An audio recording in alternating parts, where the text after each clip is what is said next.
Tambo, faites-nous les points dans vos différentes communes, dans vos différents quartiers, comment la vie évolue chez vous, Anjili, Massina, tout comme à Bandalungwa, Kinseso, Kimateke, Maluku. Faites-nous parvenir les messages bien signés, mais aussi nous donner l'état de la situation chez vous, comment ça évolue, les mouvements citoyens qui appellent à des journées villes mortes et des manifestations pacifiques. L'ONU appelle donc à la retenue et met en garde contre toute répression.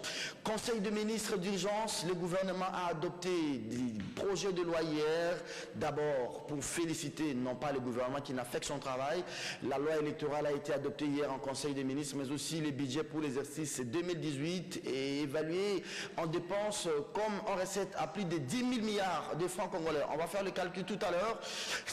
Ces différents projets de loi seront tout à l'heure déposés sur la table du président de l'Assemblée. Minanko Njalanjoko, c'est le Premier ministre lui-même, si les informations qui nous sont parvenues sont bonnes, qui va faire le déplacement de l'hémicycle pour déposer élection de gouverneurs et vice-gouverneurs au Kasaï central, mais aussi au niveau de la Mongala, l'Assemblée provinciale de Mongala, écrit, mais aussi le gouverneur Bienvenu Simba, écrit à la CENI. Il n'y a pas vacances. Vous pouvez retrouver ces informations au site d'information www.politiquerdc.net. Je répète, www.politiquerdc.net. Voilà donc le menu de votre magazine. Nous n'allons pas non plus oublier cette mesure saluée par les étudiants, contestée par le corps professoral. Le gouvernement sursoit à la hausse, je dirais bien à l'ajustement, passez-moi l'expression, du frais académique dans différents instituts, bien évidemment à violation de la loi 019 relative au fonctionnement des établissements d'enseignement primaire et secondaire. C'est donc là le menu de votre magazine. Kiosque d'aujourd'hui connaît la participation de la même équipe technique, Doudou, qui est là, qui réalise, l'autorité morale Romain Makonda est là, en babouche aujourd'hui. Merci à Fiston Atunga, mon ami d'ici et d'ailleurs. Christian Banjolo n'est pas là. Allez, Bruno Nzinga est là. Karine Bébé derrière les trois caméras. Le premier invité, il est avec nous. Israël Moutala, bonjour. Bonjour Serge. 7 sur 7.cd, bienvenue. Hein.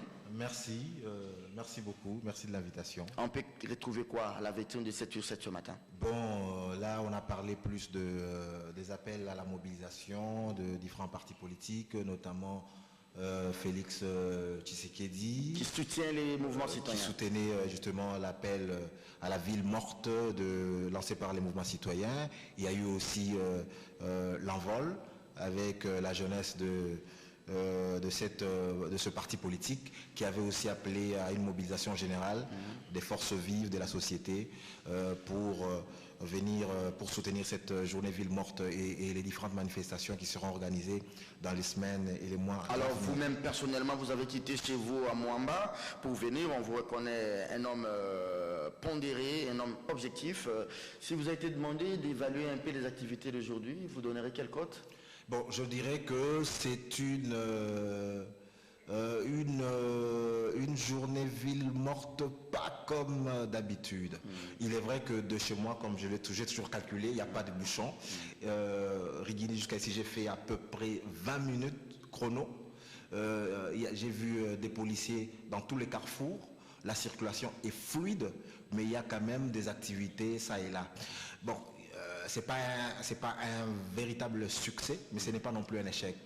Mais il y a eu d'abord, ça s'explique par le fait que le mot d'ordre était confus. Dans un premier temps, ce sont les mouvements citoyens qui parlaient tantôt d'une marche, tantôt d'une ville morte. Et ensuite, ils n'ont pas parlé d'une même voix. C'était chaque leader des mouvements citoyens qui lançait le mot d'ordre. Il n'y avait pas eu un communiqué commun. Et ensuite, les partis politiques ont emboîté les pas la veille. Il n'y avait pas un accompagnement massif des partis politiques disant « nous sommes favorables, allez-y ». Donc, il n'y a que hier que Félix Tshisekedi a fait une conférence de presse. Hier aussi que la Ligue des jeunes a fait une conférence de presse dans ce sens. Donc, on a senti qu'il y a eu un déficit de coordination.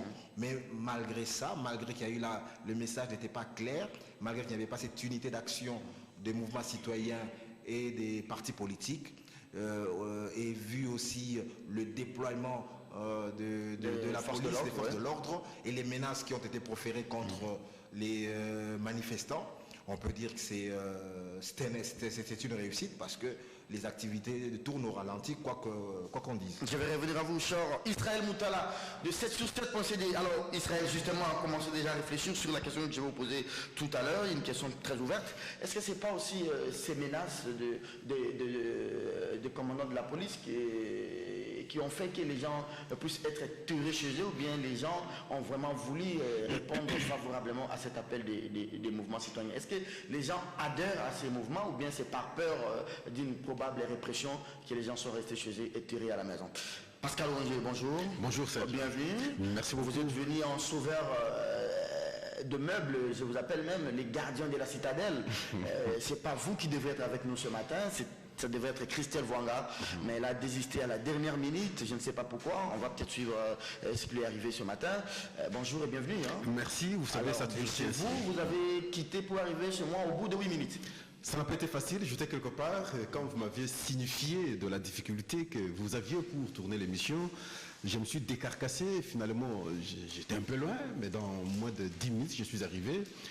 J'ai compris que les artères étaient dégagées, il n'y a pas assez d'embouteillage, mais la circulation est un peu normale. Là, je suis en ville, bien entendu, oui. Mais à la cité, quand je quittais la cité le matin, j'avais remarqué qu'il n'y avait pas de transport en commun. Les gens ont préféré rester chez soi, les boutiques n'ont pas ouvert. Bon, nous allons voir. Même à la Gombe ici, hein? Oui, même ici, vous verrez que le climat est trop timide. Nous allons voir, parce que nous sommes qu'à 9h, jusqu'à 12h, qu'est-ce qui va se passer? Est-ce que ceux qui ont lancé maintenant, est-ce que la marche, la ville morte, comme a dit Israël, vont finalement se mettre à la place publique pour davantage chercher à réussir totalement? On va voir parce qu'on n'est qu'au début de la journée. Mais sinon, comme a dit aussi Israël, ce n'est pas un échec. Je ne considère pas que c'est l'échec parce que ce n'est pas un jour normal. On sent que les gens préféraient se réserver. Nombreux ne sont pas venus en ville aujourd'hui. Nombreux ne sont pas allés travailler. Nombreux ont préféré rester chez soi. Donc, ce n'est pas un jour normal. Je crois que c'est à prendre au sérieux parce que prochainement, s'il y aura des actions coordonnées, ces mouvements citoyens et l'opposition, je crois que ça peut facilement paralyser la ville. Alors ici, il ne s'agissait pas, au fait, d'un mouvement lancé par l'opposition. C'était le mouvement citoyen. Et la coordination a posé problème, bien entendu, mais je ne sais pas à quel niveau, finalement, l'appel des mouvements citoyens parvient à paralyser la ville. Là, ça doit inquiéter les autorités. Même dans la désorganisation? Même dans la désorganisation, ça paralyse. Alors maintenant, lorsque ces actions seront coordonnées ensemble avec l'opposition, j'ai craint qu'on arrive dans d'autres moments. J'ai suivi le matin la situation à Harare, chez Mugabe. C'est trop inquiétant. J'ai senti comme si le pouvoir déjà entre les mains des militaires. C'est l'armée qui prend les choses. Oui, même lorsqu'on dit non, Mugabe, sa famille est bien protégée, il n'y a aucun problème, tout ça. Vous sentez qu'il s'agit d'un coup d'État voilé. N'est-ce pas? Vous sentez que le pouvoir aujourd'hui est entre les mains des militaires. Et simplement parce que Mugabe, dernièrement, a bien voulu que sa femme soit la vice-présidente. Et sûrement qu'on a reproché maintenant aux Zimbabwéens, vous n'êtes pas des femmes, vous êtes des hommes comme les autres, mais pourquoi vous devez accepter l'inacceptable? Et finalement, aujourd'hui, c'est les militaires qui ont posé cet acte. Ça doit interpeller pratiquement tous les États africains. Très bien, merci beaucoup. Alors Israël, je peux vous rappeler ma question? Est-ce que ce ne sont pas ces menaces de la police qui ont fait à ce que les gens restent chez eux? Chez moi à Kitamo, je vous ai dit, les enfants étaient à l'école, à Bolingani on a renvoyé les enfants, Saint-Georges, un peu là où j'ai fait la ronde ce matin avant de venir sur ce plateau. Oui, mais ça veut dire que la stratégie, elle est claire. Ça veut dire que nous sommes dans une ville de 10 millions d'habitants. Les jours où les gens auront la certitude qu'en sortant dans la rue pour manifester leurs droits, il n'y aura pas d'atteinte à leur intégrité physique. Ils ne vont pas justement être tués ou bien se faire fusiller, canarder à balles réelles. Ce jour-là, la population va acquérir une certaine assurance et vous pouvez voir dans cette ville 1 million ou plus de 1 million dans la rue. C'est un scénario que redoute le pouvoir. Et donc le pouvoir joue sur la psychologie, veut dissuader dissuader les gens à sortir dans la rue. Parce que si les gens prennent cette assurance à sortir massivement dans la rue, donc les institutions de la République seront en danger. Même si on arrêtait 500 personnes ou 5000 personnes, on n'a pas assez de prisons pour mettre par exemple 1 million de personnes en prison. Absolument. Les stratèges de la majorité le savent. Donc il faut absolument être assez dissuasif pour que les gens ne sortent pas. Mais alors, ça c'est un aspect du fait que dans une ville de 10 millions, on n'arrive pas à rassembler 500 à 1 million dans la rue. L'autre fait est que les gens qui sortent dans la rue, ou bien qui restent chez eux aujourd'hui, il y a aussi les gens qui ne restent pas par adhésion, par peur, par prudence.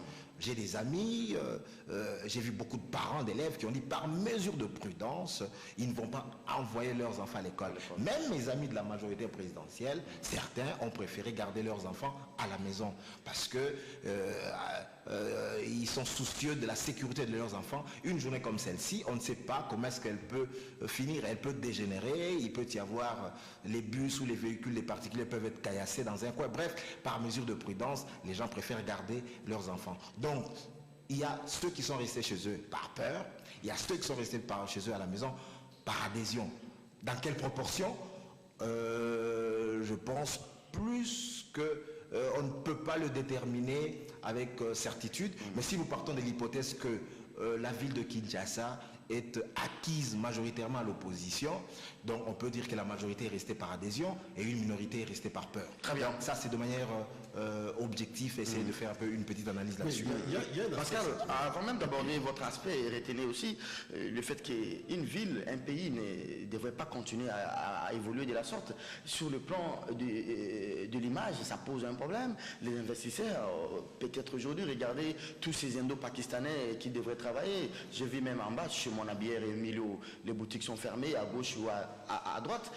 Ça ne favorise pas un bon climat des affaires. L'image de notre pays est ternie depuis que nous sommes sortis de l'ordre constitutionnel. Depuis qu'on a raté les élections en 2016, à travers le pays, nous n'avons plus une bonne image. Et c'est difficile que les investisseurs sérieux viennent en République démocratique du Congo aujourd'hui, étant donné qu'on ne sait pas le lendemain. Le lendemain devient obscur, incertain. Et voilà pourquoi il faudrait maintenant que les autorités comprennent ce qu'ils doivent maintenant faire. Et avec la multiplicité aujourd'hui des mouvements citoyens, ça devient irréversible. Il y a une loi pour un peu réguler ces aspects. D'éviter la course vers le respect de la démocratie. En tout cas, ça devient impossible. Vous pouvez multiplier des stratégies aujourd'hui et vous voyez l'éveil des consciences des Congolais. Je me dis, les mouvements naissent comme des champions. Ah, voilà, partout. Et d'ailleurs, au moment où nous sommes en train d'échanger, à Goma, c'est sérieux. Voilà.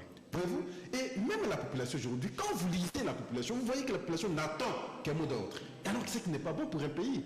Il suffit que quelqu'un, n'est-ce pas, qui pourra bénéficier un peu de la confiance de la population, fasse un appel et on va connaître d'autres choses qui ne seront pas bénéfiques pour le pays. Donc ici, je crois, il faut que les autorités savent lire correctement la situation, la crise actuelle, la crise qui n'est pas bénéfique pour les dirigeants, la crise qui n'est pas bénéfique pour le pays de façon générale et la crise qui défavorise l'économie du pays. Mais il faut maintenant craindre, ça c'est juste un petit entraînement en perspective de décembre. Est-ce qu'il y aura quelque chose qui viendra conjurer tous ces mouvements annoncés pour le C'est juste là la peur. C'est comme je le dis, en tout cas, c'est devenu tellement nombreux que c'est difficile de les canaliser maintenant et de les contenir. En tout cas, ça devient impossible. On peut multiplier les stratégies policières, on peut multiplier les stratégies militaires. Vous voyez, les Congolais aujourd'hui commencent à accepter la mort. Ce qui n'était pas possible par le passé.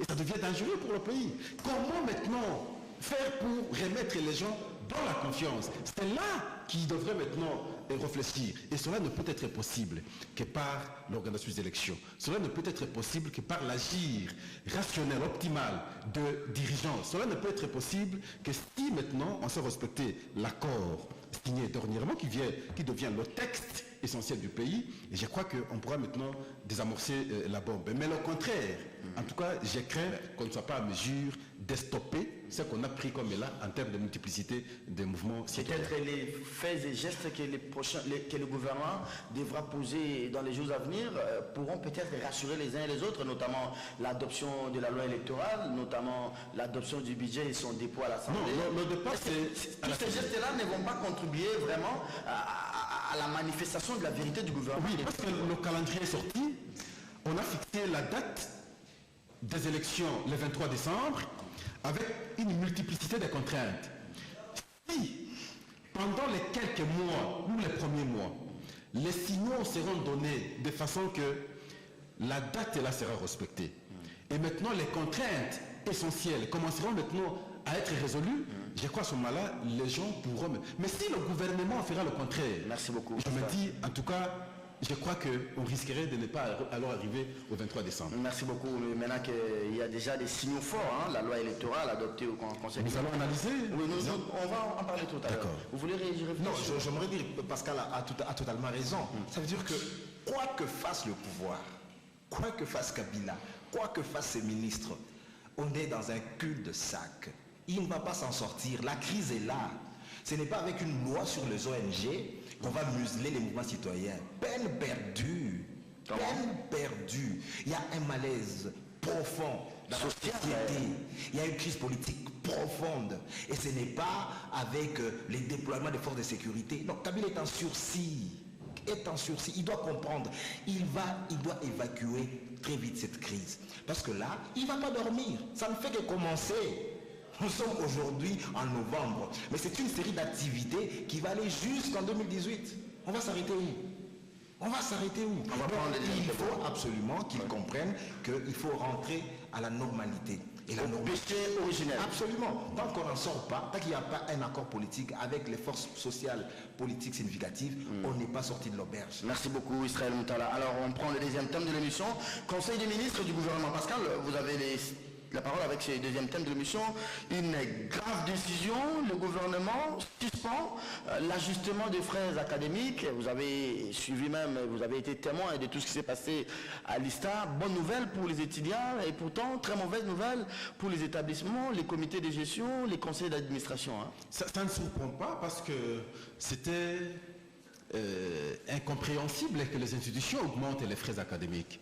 Dans un pays où les agents sont très mal payés, et dans un pays où le dollar avec le franc congolais n'ont pas le même équilibre, alors je ne pouvais pas comprendre qu'à ce stade, et avec des tensions comme nous connaissons aujourd'hui, on prenne le risque maintenant d'augmenter les frais académiques. C'était une grosse erreur des autorités, parce que vous avez cité l'ISTA, je parle maintenant des autorités académiques de l'ISTA. Il n'aurait pas fallu parler de l'augmentation des frais académiques. Il aurait fallu parler de la continuité du paiement. Mais le débat j'aurais voulu que le débat est lié au niveau du taux à payer. Au niveau du taux à payer également, le gouvernement devrait comprendre, et même les autorités académiques de l'ISTA devraient comprendre qu'on ne peut pas aller au-delà du taux qu'on paye les agents. Voyez-vous, vous ne pouvez pas, l'État paye le papa de l'étudiant au taux par exemple de 96, et les frais que lui doit payer, c'est au taux de 14 et 15. Non, ça c'est l'escroquerie. Mais le gap est là. Le papa trouvera ça où? Le parent de l'étudiant va en trouver où? Et c'est là le problème, je crois. Donc le vrai problème n'est pas simplement au niveau de l'augmentation des frais académiques, mais aussi, les vrais problèmes, c'est pas, si j'ai bien compris votre analyse, au niveau même des taux à appliquer. Les deux. Donc je dis que les autorités ne devraient pas penser à l'augmentation des frais académiques. C'est incompatible aujourd'hui. Et aussi du côté du taux, on ne pouvait pas aussi exiger aux étudiants de payer au taux de 14 et 15. Parce que les parents des étudiants ne reçoivent qu'au taux de 96 et ainsi de suite. Le taux payé par l'État. L'État, c'est une institution de l'État. Ce n'est pas une institution privée pour essayer de... Non, une institution de l'État. Donc on doit se conformer aux décisions de l'État. Mais les décisions de l'État, il y a aussi une loi qui donne l'autonomie aux établissements publics et privés de réguler, de ventiler même leur calendrier, les jours de cours, les jours de congés, même les frais à payer, parce qu'il y a une quantité de salaires des professeurs, en dehors de ce que l'État donne, les professeurs touchent aussi un peu d'argent qu'on appelle la COPA dans les frais académiques. Mais tout doit être conforme maintenant aux lois de l'État, aux lois du pays, on ne peut pas sortir de ce cadre-là. Le Conseil des ministres d'hier a été dirigé par le chef de l'État. Lui, si je prends, je crois, l'article 69, en tant que garant du bon fonctionnement des institutions, et c'est normal qu'il y revienne même à cette loi, il faut mettre de l'ordre dans cette institution. Alors, on est revenu avec des décisions qui vont au-delà de cette loi pour qu'on trouve la paix, pour qu'on trouve la quiétude, pour qu'il n'y ait pas de désordre, pour qu'on n'exploite pas les étudiants, pour que les étudiants reviennent dans leurs droits. Je crois que c'est à saluer. Pour une fois, nous devons saluer cette fois-là les conclusions du Conseil des ministres dans ce cadre.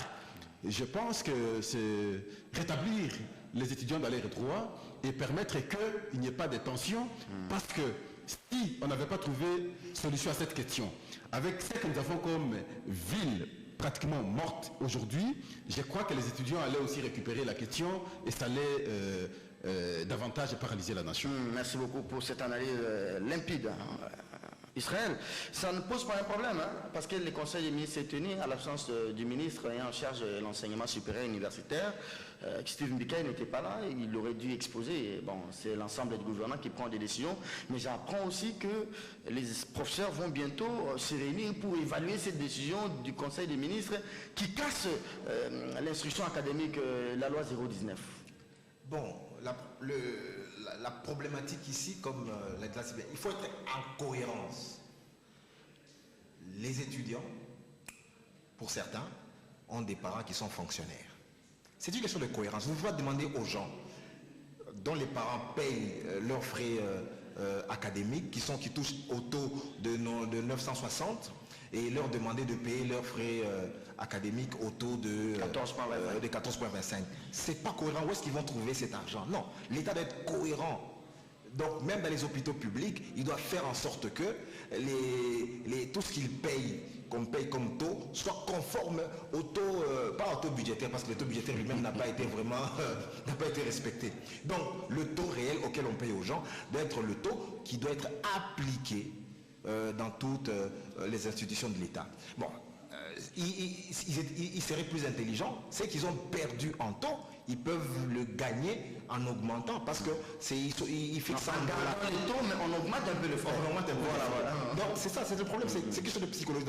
Vous mettez peut-être le taux de 960, mais au lieu de payer $100, vous mettez 113 ou 115, voilà. Mais vous gardez au moins le taux. Ça c'est quand même cohérent. Au lieu d'augmenter et le frais, et d'exiger les taux budgétaires. Les taux budgétaires. Alors, c'est pas bon. Alors, sur la question de l'autonomie, c'est vrai qu'ils sont autonomes. Mais vous avez vu que la décision qu'ils ont prise dans le cadre de leur autonomie a provoqué des troubles. Donc, l'État qui appartient à l'institution peut demander via le conseil d'administration que cette décision là-bas soit rapportée. Et donc, je pense qu'on ne va pas rester dans le juridisme. Je suis conscients qu'ils doivent jouir de leur autonomie, mais si les décisions qu'ils prennent dans le cadre de leur autonomie troublent l'ordre public, l'État est en droit de réagir, soit par le ministre des tutelles, soit par le conseil d'administration, donner l'ordre pour que la paix sociale revienne en rapportant une décision, même si elle a été prise dans le cadre de leur autonomie. Et même cette autonomie... Même à l'absence du ministre de tutelle. Hein. Donc, mais je crois qu'il a géré ça au téléphone. Mais je pense que c'est une question importante. La plupart des institutions ne sont pas autonomes, parce que qui dit autonomie, il y avait une grande réforme qui devait être mise en place. Ça veut dire que les recteurs et tous les directeurs généraux devaient être élus par leur père, par les professeurs, pas être nommés par les ministres et tout ça. Non. Donc voilà, c'était pour leur permettre d'être vraiment autonomes et tout ça. Mais là, tous dépendent des hommes politiques. Vous les mettez au carrefour, ils sont fatigués, ils vous demandent de l'argent. Et donc, soyons sérieux. Et donc, ici, ce budget, il ne va pas atteindre les 4 objectifs qu'il s'est fixés. Et donc, voilà, il peut peut-être atteindre l'objectif des élections, encore qu'il faut attendre l'appui logistique de la communauté internationale. Alors, Israël Moutala, vous gardez encore le micro. Il y a des grands enjeux autour du calendrier. Et aujourd'hui, les gens pensaient que le gouvernement allait peut-être faire encore, passez-moi l'expression, du sur-place, mais le gouvernement adopte le budget, le gouvernement adopte la loi électorale. Est-ce que 2 semaines suffiront à l'Assemblée et au Sénat de pouvoir adopter ce budget et d'adopter la loi électorale? Parce que déjà, c'est le premier test, hein. Le gouvernement se dédouane maintenant, la responsabilité est comme maintenant au Parlement. Si on n'a pas la loi électorale, au plus tard les 30 novembre, comme la CENI l'a dit, ça aura des répercussions sur la date du 23 décembre. Si on n'a pas ce budget, au plus tard la date convenue, il y aura des répercussions. Est-ce que l'Assemblée et le Sénat seront à même de nous donner ces différentes lois? Sur la loi électorale, il n'y aura pas vraiment un grand débat. Parce que la vraie question, c'est de faire en sorte que la répartition de sièges ne soit pas corrélée avec les données démographiques disponibles. Ok. Donc il faudrait que ça soit corrélé avec l'enrôlement. Donc c'est la petite phrase, il y a un article, un alinéa qu'il faut changer, tout simplement, parce qu'on doit déterminer le nombre de sièges. On va le déterminer par rapport à quoi? Parce qu'on n'a pas les données démographiques actualisées. On dit aujourd'hui, la province de la Mongala, il y a combien de population? Pour diviser et obtenir le nombre de sièges qui reviendra à ça. Donc c'est à partir de l'enrôlement qu'on va justement déduire à combien de députés aura chaque province. L'autre question, c'est peut-être la question du mode de scrutin, je ne sais pas trop. Donc la majorité était favorable à essayer un peu de corriger la proportionnelle intégrale qui favorise les petits partis et tout ça. Donc on devait essayer un peu de corriger tout ça. Il peut y avoir des débats là-dessus. L'autre question aussi qui fasse, c'est la question de circonscription. Kinshasa, par exemple, il était question de faire en sorte que les circonscriptions soient les communes, au lieu que ce soit les districts comme c'est le cas, parce qu'on a que Lukunga, Tchang, où les gens concourent en fonction des circonscriptions.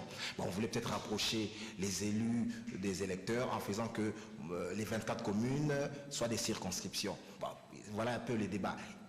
En principe, ça ne va pas prendre beaucoup de temps. Au bout de 2 jours, on peut élaguer la loi électorale à l'Assemblée et 2 jours au Sénat. En principe, on ne peut pas prendre beaucoup de temps là-dessus. Allez, Pascal Orangé, la loi électorale est adoptée. Maintenant, le gouvernement fait preuve de sa bonne volonté. Mende l'avait dit. Aujourd'hui, je donne quand même raison à Mende. Il disait, le gouvernement jouera sa partition. On a été dubitatif ici. On a été pessimiste, vous et moi, sur ce plateau. Et bien voilà qu'on a maintenant le budget et qu'on a la loi électorale. J'ai vraiment beaucoup apprécié les arguments rationnels d'Israël, mais je veux être plus politique. Parce que ces 2 lois ont posé problème par le passé. La loi électorale et la question des financements en termes d'argent pour l'organisation de l'élection. Je commence par la loi électorale. Heureusement qu'actuellement, dans ce gouvernement, il y a des opposants qui sont là. Ces opposants, en 2015, à l'époque, c'était Bouchab qui était ministre de l'Intérieur. La loi électorale a posé problème. Prétexte, le recensement allait, en tout cas, arranger les choses pour que les élections ne s'organisent pas à la date convenue par la Constitution, ça veut dire la fin 2016. Et finalement, il y a eu des morts, il y a eu des manifestations. Aujourd'hui, ces opposants sont au gouvernement. J'imagine que ceux qui nous refusaient hier ne vont pas accepter les ramener dans la loi électorale. Nous allons suivre le débat, on n'a pas encore le contenu. Et surtout qu'on a les Salah Bonganga, on a les Salah Bonganga, les autres, ils sont nombreux. Alors nous allons voir, on va suivre le contenu de la loi. Est-ce qu'on ne va pas revenir à ce qu'ils nous refusaient hier? À ce moment-là, nous allons dire qu'ils sont complices. Deuxième question. La loi de finances. Là aussi, le Premier ministre lui-même. Parce que les élections n'étaient pas financées correctement par le gouvernement à son temps. Avec Matata, Augustin ministre. Oui. Il fallait faire des marches pour qu'on convoque à temps les élections. Et on a appelé aux villes mortes, à la marche, ainsi de suite. Les 19 et 20, il y a eu des morts. L'appel Bruno Tshibala. Nous imaginons qu'à travers ce budget, on va prioriser aussi le financement des élections. Et on va suivre le financement pour que les élections soient organisées à temps. Parce que ces 2 lois, ou ces 2 questions, font également des contraintes essentielles de la part de la CENI. La loi électorale et le financement des élections. Ils ont la grande responsabilité. Ils sont aujourd'hui au gouvernement, hier opposants, hier ils étaient des faiseurs de péché prêchants. Aujourd'hui nous attendons qu'ils nous prouvent que ce qu'ils disaient hier, effectivement c'était pour servir la nation, aujourd'hui au pouvoir qu'ils servent la nation. Le Premier ministre va déposer aujourd'hui la loi des finances ou le budget de l'État. Le règlement intérieur, nous avions dit hier, peut-être c'est à partir de notre débat qui sont allés vite. Le Kondo a fait une interpellation. C'est prévu 40 jours à l'Assemblée nationale, 20 jours au Sénat. Le total, c'est 60 jours. Nous sommes 15 aujourd'hui. Il reste encore, je crois... Il reste 30 jours. Hein. 30, c'est beaucoup. Oui. Quelques jours pour que la session prenne fin. Oui. C'est sûr, Donc, ça. nos délais, Si on fait les mois et les dimanches, les 4 dimanches, là, il nous reste une sorte de 22 jours. le délai accordé par le règlement intérieur est plus élevé par rapport au temps qui est resté. Est-ce qu'ils iront en urgence au-delà de ce qui est prévu par le règlement intérieur? À l'espace de quelques jours, au lieu de faire 40 jours, on aura vidé le débat, on aura terminé le travail en commission et finalement on aura adopté pour qu'on envoie à la Chambre haute pour la seconde lecture et terminer aussi rapidement là-bas pour que le chef de l'État promulgue à temps. C'est là l'enjeu. Parce que s'ils ne le font pas à temps, on va revenir maintenant, on va donner raison à la CENI. Voilà. La CENI va trouver raison. Voilà, parce que nous attendions que le budget allait être adopté ou promulgué à la date du 15, par exemple, décembre, de façon que la mobilisation des recettes, n'est-ce pas? C'est vrai qu'au mois de mars, on nous donne un plan Comme ils de n'ont pas fait à temps, la faute ne revient plus à la CENI plutôt, la faute c'est au gouvernement, la faute c'est à l'Assemblée nationale. Voilà. Ce sont des craintes. Mais substantiellement, ces deux lois à l'Assemblée nationale, c'est déjà un bon signe à ce stade de temps. Mais nous voulons que les députés aussi à leur tour soient plus sérieux. Ok.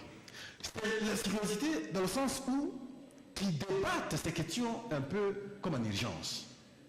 Qu'on ait rapidement cette loi électorale, qu'on ait rapidement le budget pour que la CENI, en tout cas, fasse aussi sa part, parce que ces deux lois, comme je l'ai dit au début, constituent des contraintes. Et quand vous voyez même le calendrier publié par la CENI, elle a multiplié beaucoup de contraintes. Comme si un jour on peut avoir des élections sans contraintes. Au moins qu'on ne soit pas de ce monde, au moins qu'on ne soit pas congolais. Il y aura toujours des contraintes. Par le passé, moi je m'en souviens, Ngoï Mulunda a organisé les élections avec plusieurs contraintes. Mais l'essentiel était qu'on respecte l'esprit de la Constitution. Nous avions les élections. C'est vrai, il y a eu beaucoup de contestations, mais le pays a avancé. Mais on ne peut pas nous donner l'impression comme si cette fois-ci, nous serons des immaculés. Nous allons faire un travail totalement parfait, qui ne sera pas contesté, et des élections qui ne seront... Et j'ai suivi son point de vue, même le Premier ministre aussi, le dire, nous allons organiser des élections, les plus belles élections qui n'ont jamais été organisées au pays. Et finalement, je ne sais pas qu'est-ce qu'on veut. Donc, on comprend que c'est simplement parce qu'on vient gagner un peu du temps, mais ce temps-là est préjudiciable à la nation. Ce temps-là n'est plus supporté par les Congolais. Et la conséquence, c'est ce que nous vivons aujourd'hui, comme nous le disions par le passé, au début de l'émission, avec la multiplicité aujourd'hui. Mais Pascal, c'est que nous avions critiqué hier, si ça marche, nous devons quand même avoir le courage de le dire.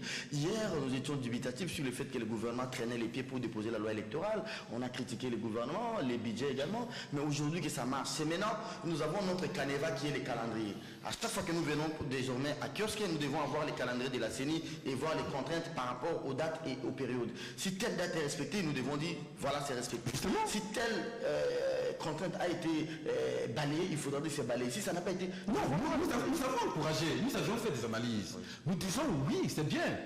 Mais simplement un peu en retard, le dépôt maintenant de la loi des finances. Ça met un peu en difficulté le Parlement. Voilà. Mais comme on dépose maintenant, c'est déjà bien. On a fait des analyses pour comprendre que les deux lois-là font ou faisaient pour la CENI des contraintes. Et maintenant, il faudrait que les députés, à leur tour, soient plus sérieux, soient plus citoyens, pour qu'ils fassent correctement le travail, pour qu'ils ne donnent pas encore la matière à la CENI pour trouver peut-être... Merci beaucoup, Pascal. Voilà, on ne fera pas organiser les élections à la date telle parce qu'il y a eu retard à niveau. Le gouvernement a fait sa part, nous encourageons, mais pourvu que le travail se fasse aussi rapidement au niveau des très bons signaux pour les partenaires. Ça, c'est de 1. Et de 2, vous terminez sur ces mêmes thèmes, alors que le budget sera déposé. Est-ce que ça remet en question l'interpellation d'Henri Thomas Lokondo, ou bien la procédure a été déjà enclenchée, mais il faut d'abord une plénière sur la réduction des comptes, ça prendra beaucoup de jours. Oui, non, je pense que le fait que le gouvernement ait déposé son budget, qu'il dépose son budget aujourd'hui, ne va pas arrêter la procédure enclenché par Thomas Lokondo. Thomas Lokondo. Ça a été déjà acté à l'Assemblée. Acté, discuté, voté, donc absolument. Donc la machine va poursuivre son cours normal. Et donc il faut s'attendre là, après discussion, que le Premier ministre vienne s'expliquer pourquoi. Parce qu'on ne doit plus rester, on ne doit plus s'habituer ou s'accoutumer avec le dépassement s'affranchir de délais légaux. Non, il faut que nous ayons la culture de texte. Là, vous voyez, ça veut dire que ça va nous coûter encore de l'argent. Parce que vous avez montré que le temps qui nous reste pendant cette cette session, et très peu, comme l'a si bien dit Pascal. Ça veut dire quoi? On va aller vers une session extraordinaire. Et qui dit session extraordinaire, c'est d'autres frais qui pèsent sur l'État. Or, Lokondo a dit que nous avons passé là-bas le temps pour rien, sans travail, on a chômé. Parce qu'il n'y avait pas de la matière. Pourquoi? Parce que la matière devait être fournie par le gouvernement. Or, le gouvernement ne l'a pas fournie à temps. Donc, la bonne gestion, la bonne gouvernance, c'est savoir que chaque franc du Congolais, il faut le dépenser avec efficience. Chaque minute qui passe compte. Absolument. Mais vous avez des gens qui arrivent au pouvoir. C'est parce que attirés par les fastes et les avantages du pouvoir. C'est facile de dépenser l'argent des Congolais, l'argent pour lequel vous n'avez pas transpiré. C'est facile. Merci beaucoup. Pascal, même temps d'antenne, j'ai créé un scénario. J'ai été surpris agréablement de l'unanimité avec laquelle le député avait adopté l'interpellation du Premier ministre, même si c'était en huis clos. Mais si je vais au-delà, je me dis que cette unanimité traduit en fait les désaveux de l'Assemblée vis-à-vis du gouvernement. J'ai craint fort que lors de sa réponse, le Premier ministre puisse peut-être pas avoir assez d'éléments objectifs pour convaincre le Congo et la représentation nationale, et que celle-ci, c'est-à-dire la représentation nationale, demande même son éviction ou soit son départ. Et s'il partait, ça va encore alourdir la machine. Lui qui a proposé un budget, on cherchera un autre Premier ministre qui va revenir proposer un autre budget. Ça risque encore de gripper la machine. C'est pas un bon scénario vouloir que le Premier ministre parte aujourd'hui, parce que sinon ça va encore retarder les choses. Mais simplement, je crois, à la dernière émission avec vous, nous avions salué l'initiative de Lokondo, mais le même jour, on avait interpellé José Makila à l'Assemblée nationale, nous étions là. Et curieusement, j'avais constaté un fait, Serge Kabongo. Les députés impayés, on pose la question au gouvernement, le gouvernement dit, il débouche l'argent, maintenant c'est la gestion de cet argent au niveau de l'Assemblée nationale. Qui poserait problème. Et même les assistants parlementaires aussi impayés. Et le comportement des députés a changé. Et maintenant, les députés sont devenus revanchards.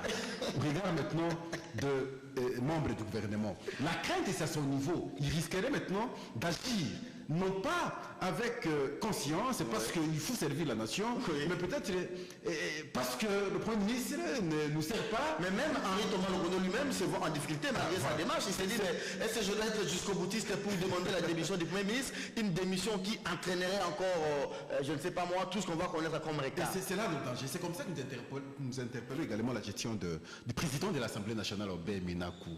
Mais on m'a appris qu'il serait le secrétaire général de la majorité présidentielle. On m'a appris, question de vérifier si effectivement c'est lui le secrétaire général. Mais si c'est lui le secrétaire général de la majorité présidentielle, je me dis, mais il doit prêcher par l'exemple. La gestion à l'Assemblée nationale pose des problèmes aujourd'hui. Les administratifs d'un côté pleurent, il est au courant, mais curieusement même ses collègues députés, les anciens parlementaires. J'ai la lettre de ces anciens parlementaires. Pourquoi on doit gérer de cette façon? Vous aviez eu plus de 5 ans aujourd'hui. Vous avez fait l'exception. Depuis que nous avons commencé avec les élections, on n'a pas eu un président de l'Assemblée nationale qui a terminé toute une législature. Obey Minakou a fait l'exception. Mais curieusement, vers la fin, peut-être qu'il comprend qu'on est à la fin, qu'on bouffe même l'argent, parce qu'on va partir. Et là, c'est déplorable. Sur cette question quand même des anciens parlementaires, enfin, moi je suis d'accord. Il y a beaucoup de Congolais qui souffrent, qui n'ont pas de leur salaire. Ce n'est pas... le sort des anciens parlementaires ne doit pas nous préoccuper, voilà, outre mesure. Vous avez à la SNCC... les anciens, plus de 140 mois d'impayés. Absolument. Vous avez à l'OCPT. les parlementaires... Écoutez, qui pense dans ce pays que le travail d'un parlementaire est indispensable? Les anciens militaires, les anciens combattants. Là. Absolument. Ils sont devenus des clochards. Les gens là-bas et tout ça. Ce sont les gens qui sont les mieux payés au monde. Vu la qualité de leur travail, ils dorment, il ne faut rien. Vous avez même parfois 15 ans les assemblées provinciales ici qui n'ont pas volé plus de 5 édits. Et donc voilà, il ne faut jamais se plaindre de ces gens là-bas. Ils sont assez forts pour se défendre. Merci beaucoup. Sur la question de l'Assemblée nationale, c'est pas à Minakou de plaindre franchement sur cette question-là. Pourquoi? C'est le gouvernement qui doit mettre des moyens à l'Assemblée nationale. Et donc, il n'a pas les moyens de payer même les assistants, parce qu'il ne les paie pas de sa poche. C'est le budget qui vient du gouvernement. Or, même les parlementaires eux-mêmes sont impayés, ça fait 2 mois. Les ministres eux-mêmes, ils sont liquidés. Donc, ce n'est pas une... La réaction des parlementaires devient dangereuse. Absolument. Il risquerait maintenant d'agir par colère, par sentiment, Absolument. d'être irrationnel pour servir la nation. Mais C'est le pas parce problème, qu'ils c'est ne sont que pas payés. les caisses sont vides et elles sont creuses. Et donc là, elle est possible d'une tenue. Donc vous avez même dans les ministères du budget, des finances, dans tout, il y a pas... Mesdames, Messieurs, cursus d'aujourd'hui, c'était la revue de presse avec deux invités, des confrères. Merci à vous, chers confrères. Pascal Roger, merci à Israël Moutala. L'émission est terminée. On a oublié un thème très important, hein, la motion des censures, des défiances. Même la question sur Kitundu. C'est tout à l'heure hein, à l'Assemblée nationale. D'abord la motion de Henri Thomas Lokondo. Excusez-moi, il y a aussi la question de Mongala. Attendez, la question de Tibala, ça veut dire quoi? Ça veut dire que c'est une cartouche qu'a la majorité aujourd'hui pour faire sauter Tibala. Ça veut dire que du moment où Kabila va se rendre compte que politiquement Tibala ne lui sert plus à grand chose et qu'il est coincé soit par les manifestations de rue qui s'annoncent dans les prochaines semaines, pour désamorcer cette crise, il peut justement faire sauter Tibala pour tenter une conciliation avec le rassemblement et tout ça. Tout est possible parce que le plus important c'est d'éviter la crise. Or la crise n'a pas été vidée par la nomination de Tibala et les siens. Ça c'est la réalité. Tibala lui-même dit que la crise a été enterrée. Non, mais ça c'est dans son rêve, dans son utopie, il se berce d'illusions. Tibala, Makila, Boussa, Ingele et Bitakwira, tout ça, ils sont dans une bulle. Voilà. Mais le problème c'est qu'il faut fondamentalement sortir de la crise et on n'est pas encore sorti de la crise. Et je termine. Kitundu, on va passer au vote ou bien il y aura encore une motion de procédure pour Le problème c'est que vous avez des gens qui ne sont pas sérieux dans l'opposition, comme les députés qui a fait passer une motion Toussaint Longa. Est-ce que vous trouvez que ce monsieur-là est sérieux? Vous avez l'opposition qui dit voilà, qui combat les motions incidentielles, qui ne doivent pas bloquer ou arrêter les motions de censure. Et le même Toussaint Longa, quand maintenant il y a une procédure, contre son grand frère Makila, il use de la motion incidentielle. Est-ce que les gens sont sérieux? pour une question orale avec débat. Est-ce que c'est un monsieur sérieux? Il n'est pas sérieux. Et vous avez des gens comme ça dans l'opposition qui font le jeu de la majorité. Il faut les dénoncer. Donc je termine en disant, N'oubliez pas de complimenter ma maman Georgette qui de temps en temps m'envoie des messages. Hein. Oh d'accord, je ne voulais pas, merci beaucoup. Maman Georgette et maman Nati Kazumba qui complimentent Serge et son émission. Allez. Donc c'est une question de moralité. Donc vous ne pouvez pas décrier la motion incidentielle en tant qu'opposition et l'utiliser quand vous n'êtes pas sérieux. Et ça, Toussaint Longa porte une responsabilité. Je pense qu'il sera dénoncé parce que ce sont des pratiques comme ça qui font que ce sont des gens qui sont opposants le jour et au pouvoir la nuit. Parce qu'il semble que ce sont des pratiques illicites mais rentables. Non, mais je pense qu'il n'est pas souhaitable qu'on fasse partir le Premier ministre aujourd'hui. Sinon, on va encore bloquer les choses.